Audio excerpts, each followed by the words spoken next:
Hello guys, നമസ്കാരം. എല്ലാവരും ഊണ് കഴിച്ചു എന്ന് കരുതുന്നു. ഞാനിവിടെ ഊണ് കഴിക്കാൻ 3 മണിയാവും. അപ്പോൾ നമുക്ക് ഇന്ന് കടയിൽ ഒരു പൊതിച്ചോറ് തയ്യാറാക്കുന്നത് എങ്ങനെയെന്ന് നോക്കാം. ആദ്യം ചോറിട്ടു, പിന്നെ അച്ചാർ. ഇന്ന് കറികൾ അച്ചാർ, കൂട്ടുകറി, തോരൻ, സാമ്പാർ, മീൻകറി, മോര് എന്നിങ്ങനെയാണ്.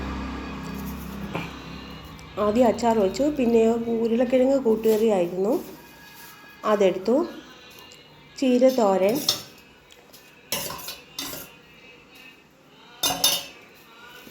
ഇത് കൂട്ടുകറിയാണ്.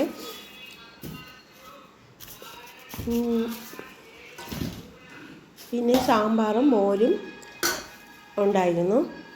ഇന്ന് ചാള മീനാണ് ഉണ്ടായിരുന്നത്, അത് വറുത്തു. ഈ